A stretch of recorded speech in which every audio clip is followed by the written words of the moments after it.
Hello दोस्तों, हिंदी साहित्य संगम के यूट्यूब चैनल पर आप सभी का बहुत बहुत स्वागत है। आज की क्लास में हम लोग पढ़ेंगे हिंदी की ध्वनियों से संबंधित महत्वपूर्ण प्रश्नों को। ठीक है, जैसा कि आप लोगों को तो पता है कि हम लोग भाषा विज्ञान से संबंधित जितने भी प्रश्न हैं उसको हम लोग पढ़ रहे हैं और उसमें भाषा विज्ञान के प्रश्नों को पढ़ लिए हैं। फिर उसके बाद वाली वीडियो में हम लोग हिंदी की बोलियों से संबंधित प्रश्न को पढ़े हैं। उसके बाद हिंदी की उपभाषाओं से संबंधित प्रश्नों को हम लोग पढ़ लिए हैं। आज की क्लास में हिंदी की ध्वनियों से प्रश्न को पढ़ेंगे। इसके बाद से बच जाएगा हम लोगों का देवनागरी लिपि और देवनागरी लिपि का विकास एवं विशेषता। उसके बाद से लिपि त्रुटियां सुधार के प्रयत्न।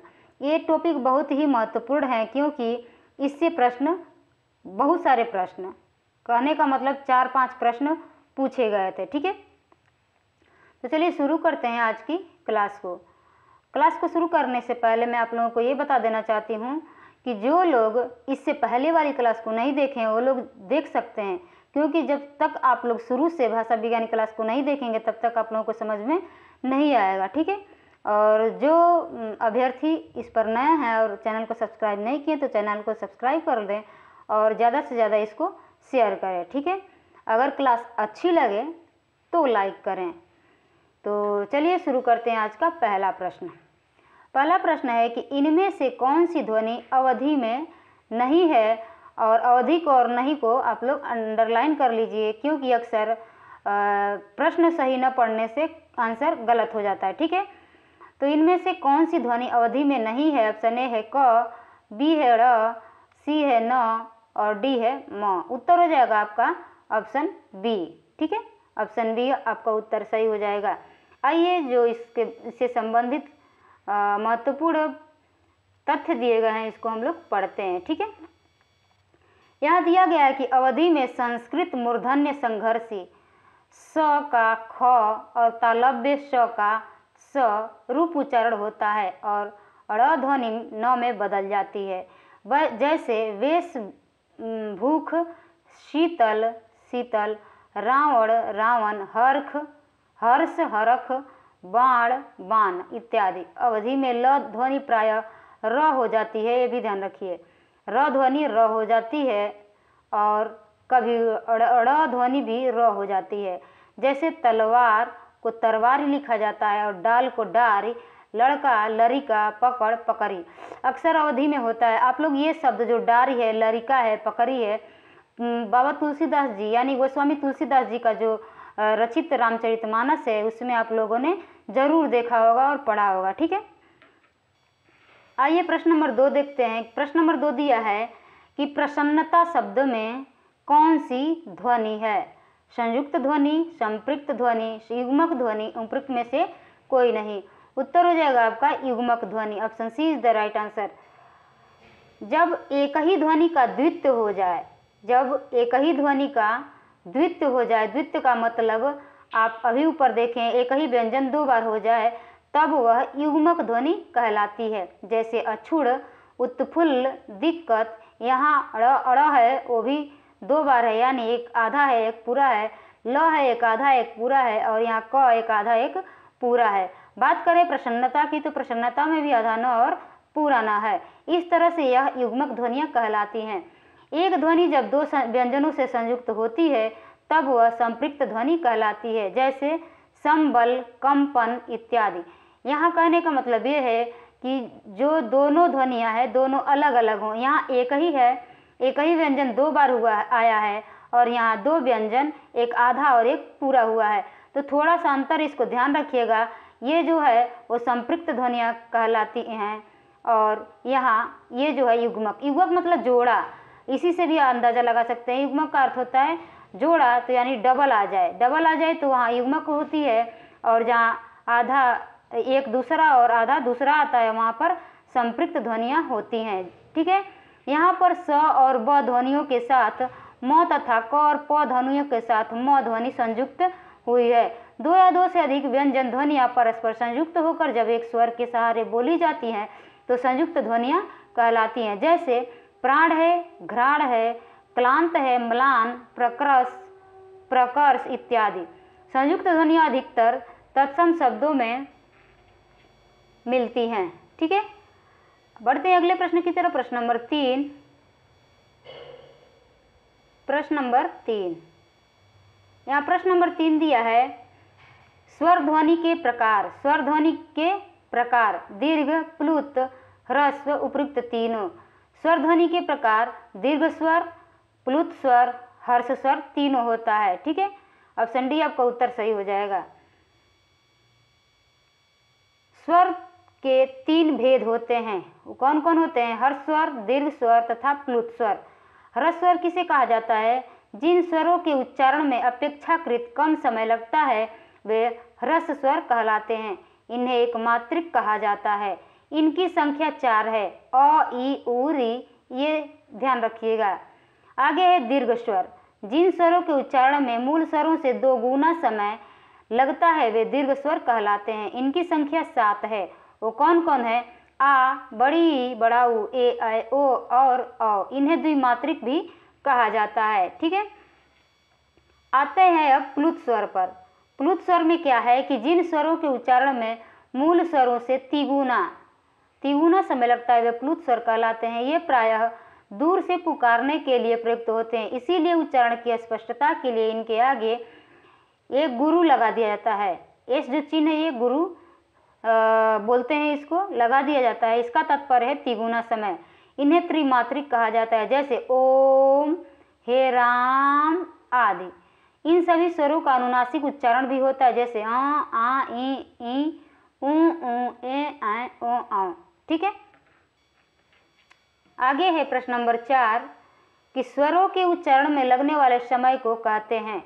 स्वरों के उच्चारण में लगने वाले समय को क्या कहते हैं? मात्रा, अनुस्वार, ह्रस्व, प्लुत।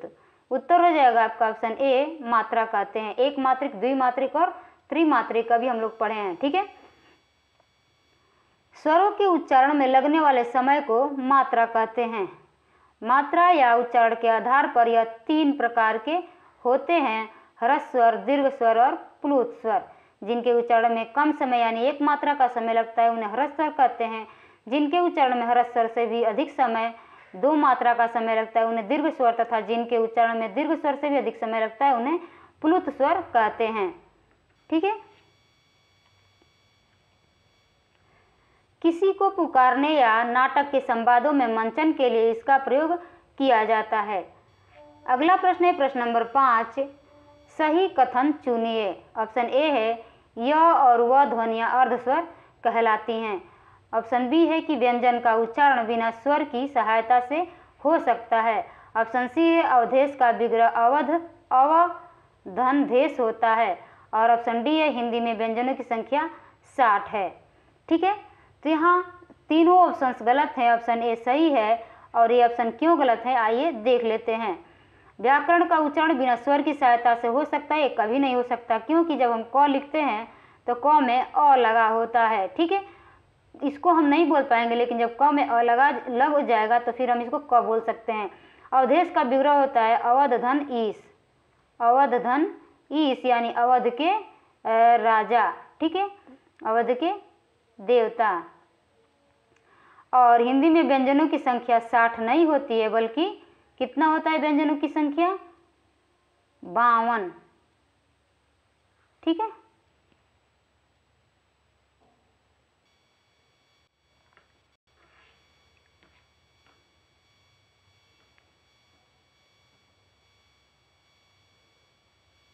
यहाँ दिया गया है य, र, ल, व को अंतस्थ कहते हैं, उसी का है ना?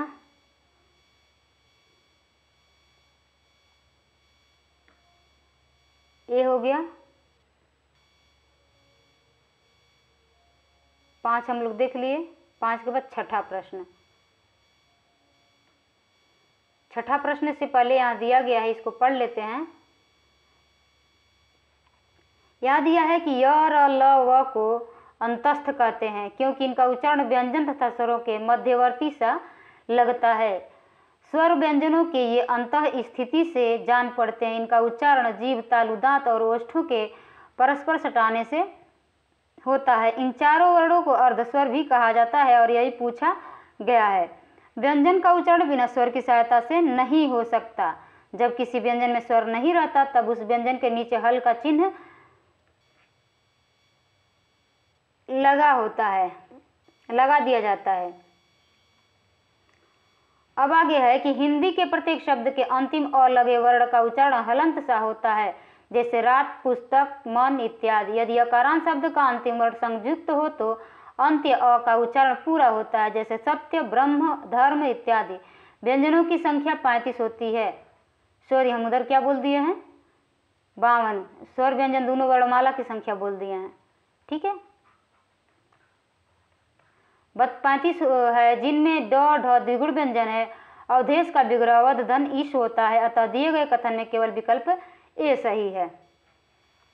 प्रश्न नंबर 6 है, इनमें से अंतस्थ वर्ण हैं। कौन है अंतस्थ वर्ण? अभी हम लोग पढ़े हैं य, र, ल, व, ये 4। य, र, ल और व, ये 4 क्या होते हैं? अंतस्थ वर्ण होते हैं। तो यहाँ य, र, ल, व में से सिर्फ व दिया, इसलिए आपका उत्तर ऑप्शन ए हो जाएगा। प्रश्न नंबर 7 है, इनमें से कौन सी ध्वनि अंतस्थ नहीं है? य, र, ल और य, और ये व नहीं है, ब है। व होता तो होता, ठीक है। ऑप्शन बी आपका उत्तर सही हो जाएगा।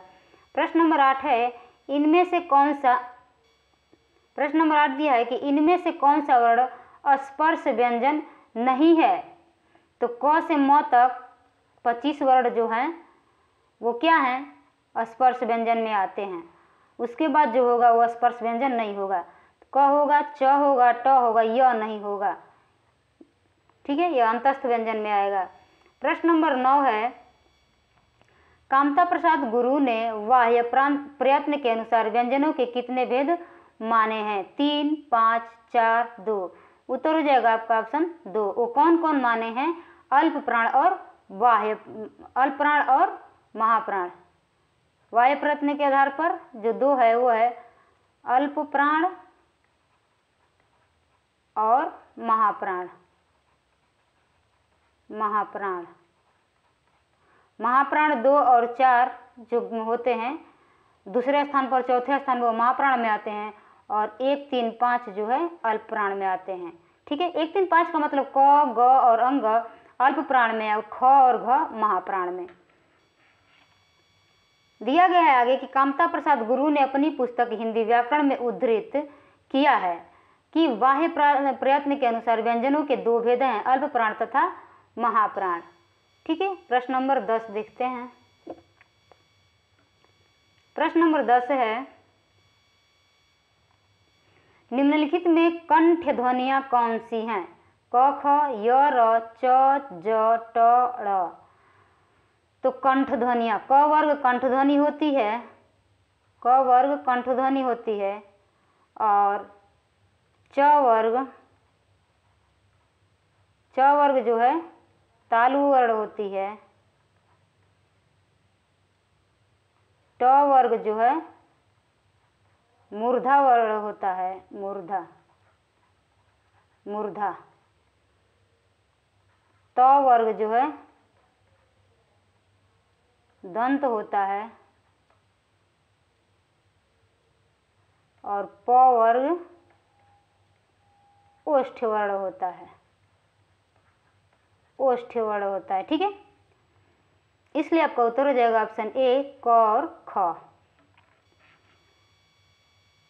कंठ और निचली जीभ के स्पर्श से बोले जाने वर्ण, कंठ और निचली जीभ के स्पर्श से बोले जाने वाले वर्ण कंठ कहलाते हैं। इस प्रकार की ध्वनियों को कंठ ध्वनियां कहते हैं।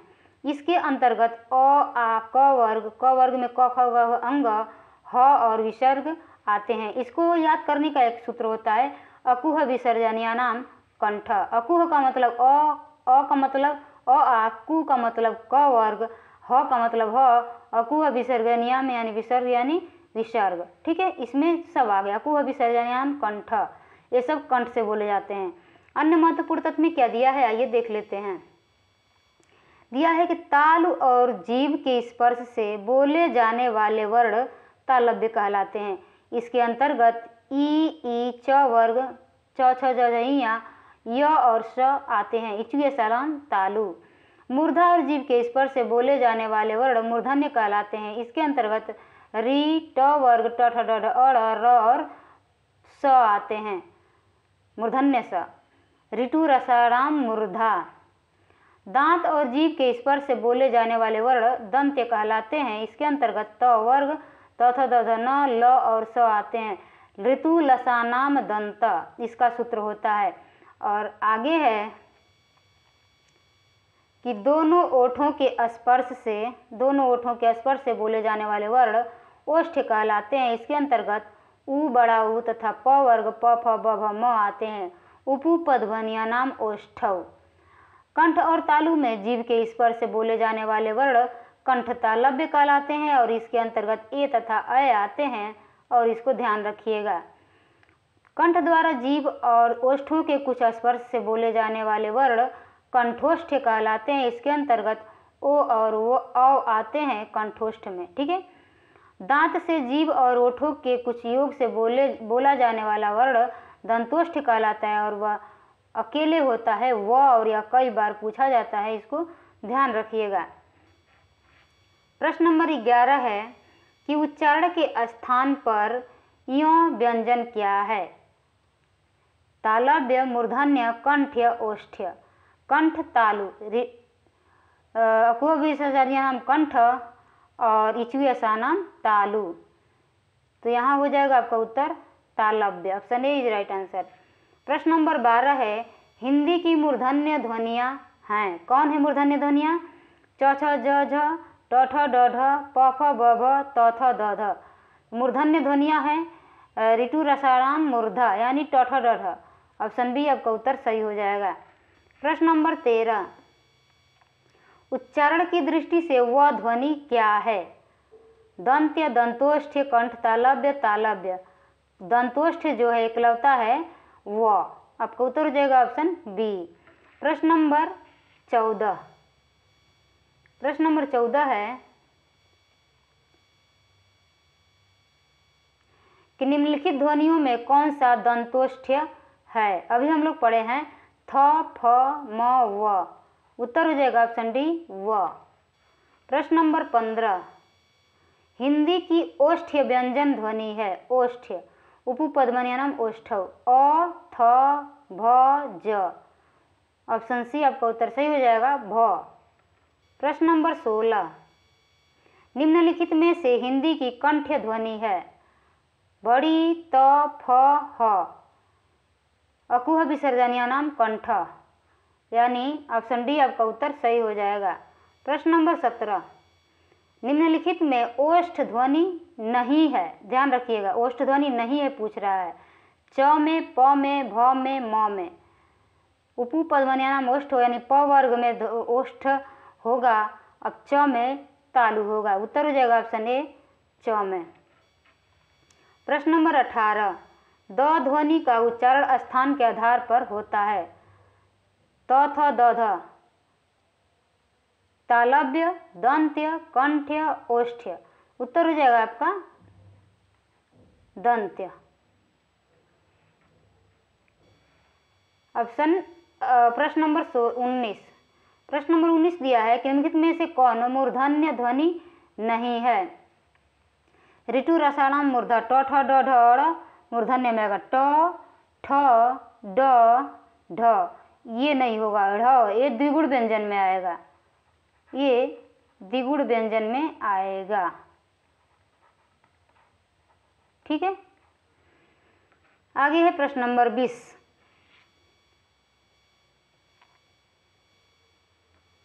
प्रश्न नंबर 20 दिया है ओ औ किस प्रकार के वर्ण हैं? तालव्य, मूर्धन्य, दंतोष्ठ्य, कंठोष्ठ्य। उत्तर हो जाएगा आपका ऑप्शन डी कंठोष्ठ्य। उपपद ध्वनिया नाम ओष्ठव होता है और ओ औ कंठोष्ठ होता है और ए औ दंतोष्ठ होता है। ठीक है। प्रश्न नंबर 21 हिंदी की तालव्य स ध्वनि है क्या? कौन सा ध्वनि है? इचुए सलम तालु। मूर्धन्य, तालव्य, दंत्य, ओष्ठ्य। उत्तर हो जाएगा आपका ऑप्शन बी तालव्य। प्रश्न नंबर 22 निम्नलिखित में से दंत्य ध्वनि है। क, छ, त, प। त है वो दंत ध्वनि है। ठीक है, ऑप्शन सी। प्रश्न नंबर 23 हिंदी की ब ध्वनि है। दंत्य ध्वनि, ओष्ठ ध्वनि, मूर्धन्य ध्वनि, तालव्य ध्वनि। प फ ब भ ये सब ओष्ठ ध्वनि होती है। ऑप्शन बी आपका उत्तर सही हो जाएगा। प्रश्न नंबर 24 दिया है कि ड ढ ध्वनियों के विषय में कौन सा कथन शुद्ध है? ये तालव्य ध्वनियाँ हैं, ये मूर्धन्य उत्क्षिप्त ध्वनियाँ हैं। इनका प्रयोग शब्द के आरंभ, मध्य तथा अंत में सर्वत्र किया जाता है। दोनों महाप्राण है। उत्तर हो जाएगा आपका मूर्धन्य उत्क्षिप्त ध्वनियाँ हैं। द्विगुण और उत्क्षिप्त दोनों नाम है, ठीक है। ड़ मूर्धन्य उत्क्षिप्त ध्वनियाँ है और यह अल्प प्राण ध्वनियाँ है, न कि महाप्राण। प्रश्न नंबर 25 है, हिंदी की अग्र अवृत्ताकार संवृत्त स्वर ध्वनि है। अ छोटी आ ए। ई जो है संवृत्त ध्वनि है, संवृत्त ध्वनि, समृत, अर्ध समृत और विवृत, अर्ध विवृत, ठीक है, ये होते हैं। 25 नंबर प्रश्न हो गया। 26 नंबर देखते हैं। इससे पहले इसको पढ़ लेते हैं। दिया है कि स्वरों के उच्चारण में केवल काकल में अवरोध होता है। मुख विवर से हवा निर्बाध गति से बाहर निकलती है। जिह्वा का हिस्सा विशेष कुछ ऊपर उठता है। ई हर्स्व संवृत्त अवृत्ताकार तथा अग्र स्वर है। अ हर्स्व अर्ध विवृत मध्य स्वर, आ दीर्घ विवृत पश्च स्वर तथा अय दीर्घ अर्ध विवृत तथा अग्र स्वर है, ठीक है। प्रश्न नंबर 26 है, निम्नलिखित में से कौन सा स्वर संवृत्त है? आ, औ, ई, ऐ। उत्तर हो जाएगा आपका ऑप्शन सी, छोटी जो है संवृत्त है। प्रश्न नंबर 27, निम्न में अर्ध स्वर कहलाता है। कौन कहलाता है अर्ध स्वर? य और व। य, म, र, ल। उत्तर हो जाएगा आपका ऑप्शन ए, य। उसके बाद एक व है, ये भी अर्ध स्वर कहलाता है। म वर्ण प वर्ग के अंतर्गत आता है। यह ओष्ठ स्पर्श कहलाता है। य, र, ल व परंपरागत शब्दावली में अर्धस्वर के अंतर्गत आते हैं। परंपरागत अर्धस्वर के अधीन परिगणित चारों व्यंजन य, र, ल, व में से पहला व्यंजन यह विशुद्ध अर्धस्वर है, जबकि व जैसे वन शब्दों में वस्तुतः घोष संघर्षी है। हाँ, किसी पूर्ववर्ती व्यंजन के साथ उच्चरित होकर अर्धस्वर बन जाता है, जैसे स्वर या अनुस्वार शब्दों में व। प्रश्न नंबर 28 नंबर प्रश्न है, निम्नलिखित में से कौन सी व्यंजन ध्वनियाँ संघर्ष स्पर्शी कहलाती हैं? च, छ, ज, झ, क, ख, ग, घ, ट, ठ, ड, ढ, प, फ, ब, भ। तो एकलवता यही है, च, छ, ज, झ स्पर्श संघर्षी कहलाती है और यह कई बार पूछा गया है, इसको ध्यान रखिएगा। विकल्प ए की व्यंजन ध्वनियाँ तालव्य स्पर्शी हैं। आधुनिक पारिभाषिक शब्दावली में स्पर्श संघर्षी व्यंजन के नाम से पुकारते हैं। इनके उच्चारण करते समय मुखावयव में यथास्थिति आंशिक या पूर्ण अवरोध होता है। प्रश्न नंबर 29 है, निम्नलिखित ध्वनियों में कौन सुमेलित है? ग अघोष, फ अल्प प्राण, स ऊष्म, ठ सघोष। उत्तर हो जाएगा आपका स ऊष्म। स, स, ह, तलबी स, मूर्धन्य स, तलबी स, मूर्धन्य स, दंत स और ह, ये चारों ऊष्म व्यंजन में आते हैं। दिया है नीचे कि ग सघोष व्यंजन, फ महाप्राण व्यंजन, ठ घोष व्यंजन तथा स ऊष्म व्यंजन है, अतः विकल्प सी सही है। प्रश्न नंबर 30 दिया है कि निम्नांकित में अघोष अल्प प्राण ध्वनि कौन सी है? झ, ठ, ज, क, त। उत्तर हो जाएगा आपका ऑप्शन डी, क और त अल्प प्राण ध्वनियाँ। अभी हम ऊपर बताए हैं कि 1, 3 और 5 स्थान पर रहने वाले जो वर्ण है वो अघोष में आएंगे और 2, 4 स्थान पर रहने वाले महाप्राण में आएंगे, ठीक है, महाप्राण में आएंगे। चलिए आगे बढ़ते हैं कि वायु को संस्कृत में प्राण कहते हैं। इसी आधार पर कम वायु से उच्चरित ध्वनि अल्प प्राण और अधिक वायु से उच्चरित ध्वनि महाप्राण कही जाती है। प्रत्येक वर्ग का पहला, तीसरा और 5वां वर्ण अल्प प्राण है, जैसे क, च, ट त प ग ज ड़ द ब ङ य ड़ न म। ठीक है, कच तट ग ज ड़ द ब ङ य ड़ न म सभी स्वर अल्प प्राण है। इसी प्रकार प्रत्येक वर्ग का दूसरा और चौथा वर्ण महाप्राण है, जैसे ख छ ठ थ फ घ स ढ ध भ सभी ऊष्म वर्ण स स स ह महाप्राण है। जिन वर्णों के उच्चारण में केवल नाद का उपयोग होता है उन्हें घोष यानी सघोष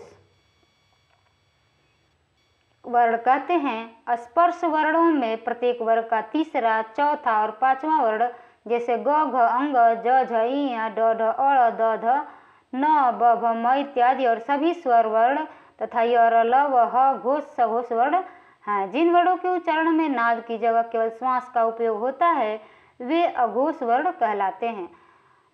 स्पर्श वर्णों में प्रत्येक वर्ग का पहला तथा दूसरा वर्ण यथा क ख च छ ट ठ त थ प फ और श श श अघोष वर्ण हैं। ठीक है, इसको ट्रिक से याद कर लीजिएगा कि अघोष जो है 1 2 और महाप्राण जो है 2 4, तो सघोष कौन सा हो जाएगा 3 4 5 और अल्प प्राण हो जाएगा 1 3 5। ठीक है, इसको लिख लीजिएगा। बढ़ते हैं अगले प्रश्न की तरफ। प्रश्न नंबर 31 नंबर प्रश्न दिया है कि निम्नलिखित में से कौन सा वर्ण सघोष महाप्राण व्यंजन है। क झ ठ प उत्तर हो जाएगा आपका ऑप्शन सी, ऑप्शन बी झ हो जाएगा सघोष और महाप्राण दोनों। प्रश्न नंबर 32 इनमें से कौन व्यंजन अल्प प्राण है। ख थ च फ महाप्राण होता है 2 4 और अल्प प्राण होता है 1 3 5। तो यहाँ देखिए 1 3 5 कौन है। ख दूसरे में आ जाएगा, ये नहीं होगा। थ दूसरे में आ जाएगा, फ दूसरे में आ जाएगा, लेकिन च पहले में आएगा। उत्तर हो जाएगा ऑप्शन सी अल्प प्राण। ठीक है, ऑप्शन सी च है अल्प प्राण। प्रश्न नंबर 33 नंबर प्रश्न दिया है कि हिंदी के स्पर्श व्यंजन के 5 वर्गों के दूसरे और चौथे वर्ण होते हैं। अल्प प्राण व्यंजन, महाप्राण व्यंजन, घोष व्यंजन, अघोष व्यंजन, दूसरा चौथा महाप्राण व्यंजन और पहला तीसरा पांचवा अल्प प्राण व्यंजन होता है। ऑप्शन बी आपका उत्तर सही हो जाएगा। प्रश्न नंबर 34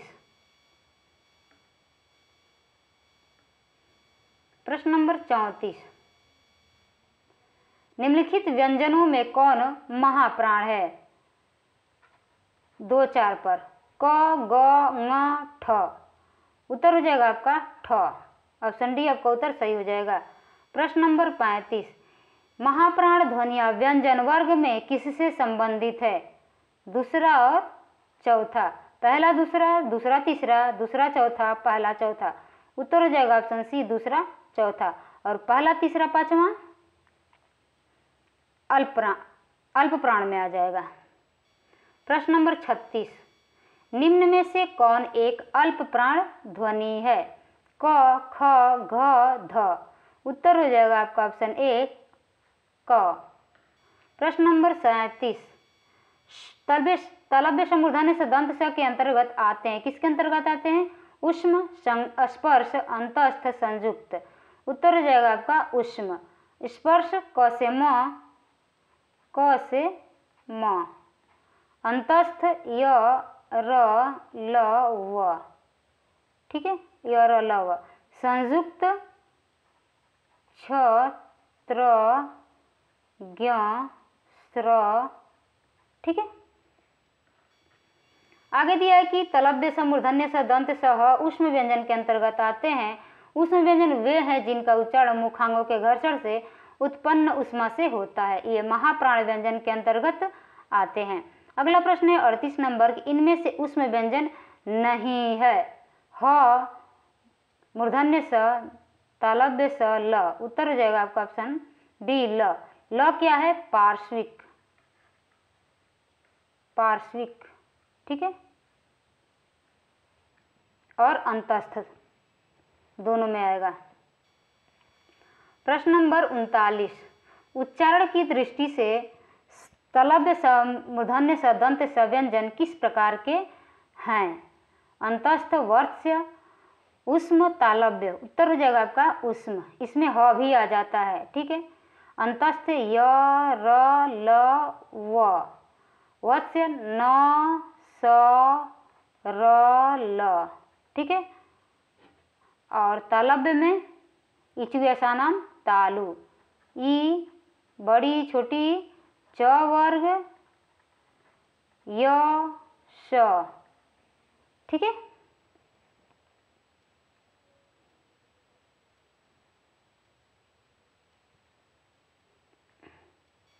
प्रश्न नंबर 39 हो गया। 40 नंबर प्रश्न दिया है कि अनुनासिक व्यंजन कौन से होते हैं? वर्ग के प्रथमाक्षर, वर्ग का तृतीयाक्षर, वर्ग का चौथाक्षर, वर्ग का पंचमाक्षर। पंचमाक्षर जो है अनुनासिक होते हैं वो कौन कौन है? अंग, य, ड़, न, म। यहाँ दिया है वर्ग का पंचमाक्षर अंग, य, ड़, न, म अनुनासिक व्यंजन होते हैं। प्रश्न नंबर 41, अयोगवाह कहा जाता है, किसे कहा जाता है? विसर्ग को, महाप्राण को, संयुक्त व्यंजन को, अल्प प्राण को। उत्तर हो जाएगा आपका ऑप्शन ए विसर्ग को। अयोगवाह अंग और अ दोनों को कहा जाता है। नीचे दिया गया है कि अनुस्वार अंग और विसर्ग अह को अयोगवाह कहते हैं।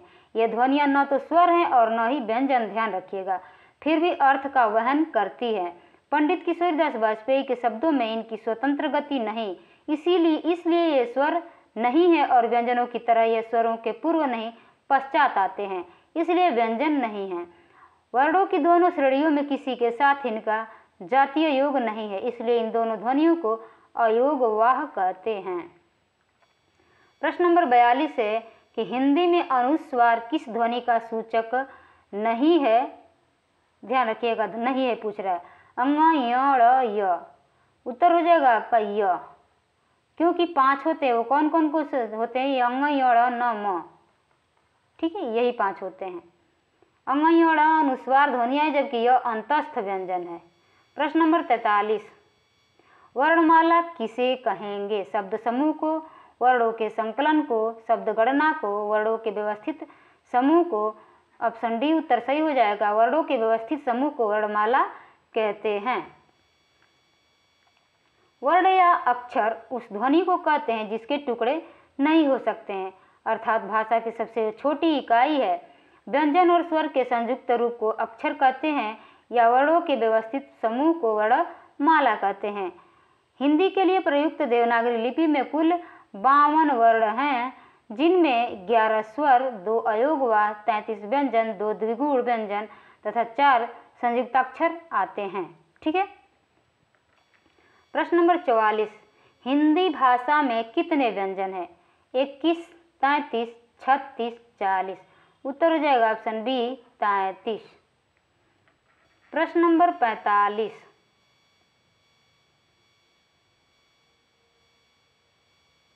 प्रश्न नंबर 45, हिंदी वर्णमाला में वर्ण हैं कितने हैं? 50, 52, 54, 55। उत्तर हो जाएगा आपका 52, 52। ऑप्शन बी उत्तर सही हो जाएगा।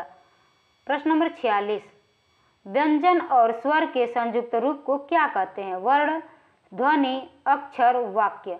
उत्तर हो जाएगा ऑप्शन सी अक्षर। व्यंजन और स्वर के संयुक्त रूप को अक्षर कहते हैं या वर्णमाला भी दे सकता है। ठीक है, वर्णमाला भी दे सकता है। वर्णमाला में दोनों आ जाएंगे, व्यंजन और स्वर। अब यहाँ कर रहा है कि संयुक्त रूप को, यहाँ संयुक्त जोड़ दिया है। संयुक्त रूप को क्या कहते हैं? अक्षर कहते हैं, क्योंकि व्यंजन मान लीजिए ये है और अ, ये संयुक्त दोनों का रूप हो जाएगा, तब ये क्या बनेगा? अक्षर बनेगा। ठीक है, अक्षर बनेगा। प्रश्न नंबर 47, हिंदी भाषा में कितने स्वर हैं? 14, 11, 13, 5। उत्तर हो जाएगा आपका ऑप्शन बी 11।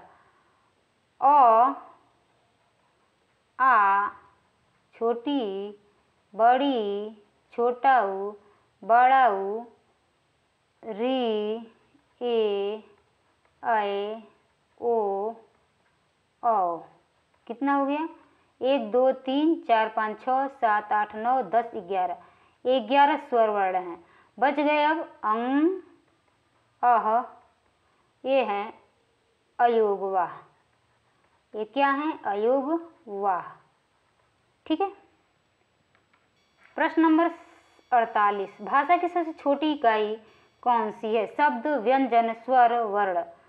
ऑप्शन डी उत्तर सही हो जाएगा। वर्ण सबसे छोटी इकाई है और वर्ण सबसे छोटी इकाई है। वर्ण और स्वर, व्यंजन और स्वर दोनों मिलेंगे तो अक्षर बनेंगे और कई अक्षर मिलेंगे तो शब्द बनेंगे।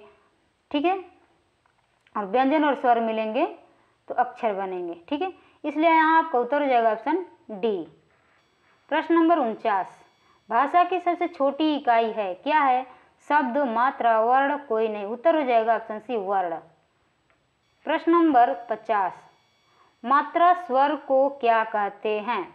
वर्ण, समरूप, ग्रेफिम, रूप, शब्द। उत्तर हो जाएगा ग्रेफिम। ऑप्शन बी उत्तर सही हो जाएगा। मात्रा स्वर को क्या कहते हैं? समरूप, ग्रेफिम। इसका मतलब समझ रहे हो? ये मात्रा स्वर है। आ, बड़ी, बड़ा ऊ, छोटी, छोटा ऊ, ये सब। ठीक है। ऑप्शन बी उत्तर से हो जाएगा। 51 नंबर है।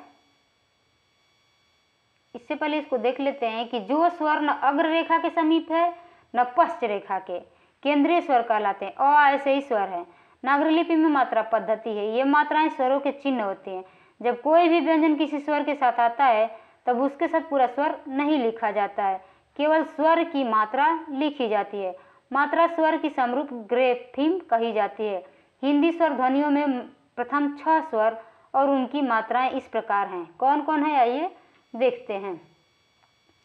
इधर स्वर दिया है, उसके बाद से विवरण दिया है, उसके बाद से मात्रा दिया है। अ का ये मात्रा होती है, आ का ये, छोटी ई का ये मात्रा है, बड़ी ई का यह मात्रा है, छोटा ऊ का यह मात्रा है और बड़ा ऊ का यह मात्रा है। ठीक है। ये तो आप लोग समझ ही रहे होंगे। द्विस्वर, यहाँ द्विस्वर, अब तक एक मात्रा स्वर आया, अब द्विस्वर आ गया। ए, इसमें अ ई मिल के हुआ है ए, और अ ए मिल के अ हुआ। ओ, ऊ और ऊ मिल के हुआ है ओ।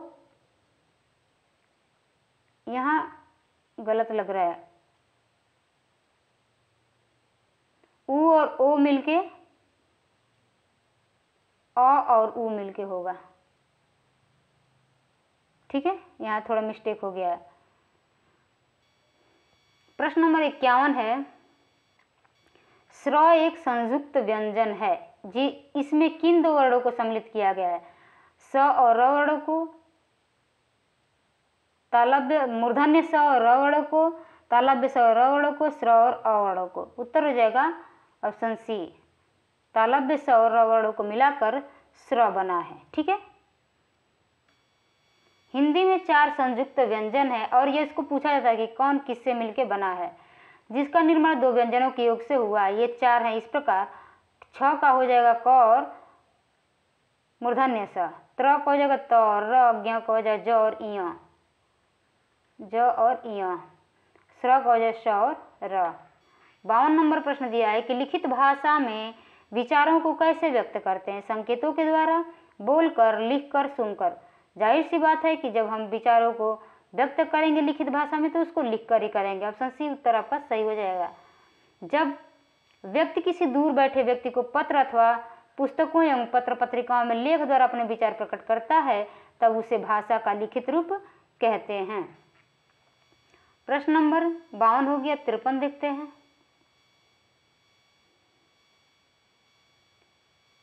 प्रश्न नंबर 53 है कि हिंदी की स्पर्श घोष महाप्राण ओष्ठ व्यंजन ध्वनि है। चारों पूछ दिया है। एक ही व्यंजन में चारों आएगा, वो व्यंजन कौन सा है? भ, ठ, थ, ह। उत्तर हो जाएगा आपका भ, ऑप्शन ए। भ स्पर्श घोष महाप्राण तथा ओष्ठ व्यंजन है। प्रश्न नंबर 54, क व्यंजन के विषय में निम्न में से कौन सा सही है? और यह कई बार पूछा गया प्रश्न है। अल्पप्राण अघोष स्पर्शी कंठ ध्वनि, महाप्राण घोष स्पर्शी कंठ ध्वनि, अल्पप्राण घोष संघर्षी तालव्य ध्वनि, महाप्राण अघोष संघर्षी कंठ ध्वनि। तो सबसे पहले इसको काट देते हैं, तालव्य ध्वनि आ गया है, कंठ ध्वनि ये है। उत्तर हो जाएगा आपका ऑप्शन ए, अल्प प्राण अघोष स्पर्शी कंठ ध्वनि। प्रश्न नंबर 55, यहाँ दिया है कि क व्यंजन अल्प प्राण अघोष स्पर्शी तथा कंठ ध्वनि है। 55 नंबर प्रश्न दिया है कि आधुनिक व्याकरण की दृष्टि से ब वर्ण का वैशिष्ट्य है, क्या है?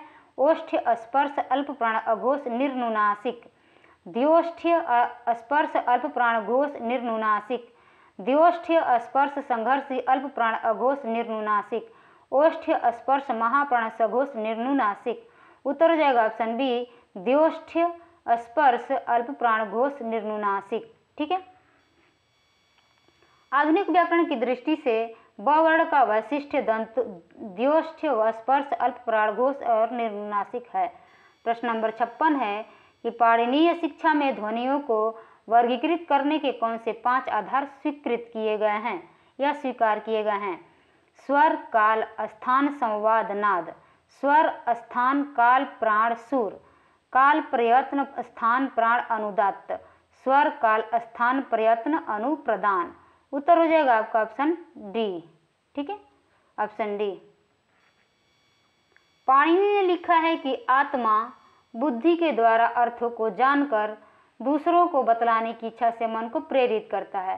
प्राणवायु डर स्थल में आहत होकर मंद स्वर को उत्पन्न करता है। कंठ में टकराकर मध्यम स्वर, सिर में टकराकर तार स्वर बनाता है। वही मुख में आकर वर्ण बनता है।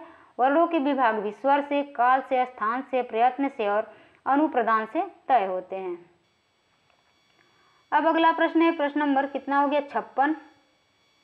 प्रश्न नंबर 56 हो गया और इसी के साथ आज की क्लास समाप्त होती है और इसके आगे वाली क्लास में हम लोग पढ़ेंगे देवनागरी लिपि से संबंधित महत्वपूर्ण प्रश्नों को। ठीक है, तो आज की ये क्लास आप लोगों को कैसी लगी कमेंट करके ज़रूर बताइएगा। मिलते हैं अगले क्लास में एक नए चैप्टर के साथ, यानी देवनागरी लिपि के प्रश्नों के साथ। तब तक के लिए धन्यवाद।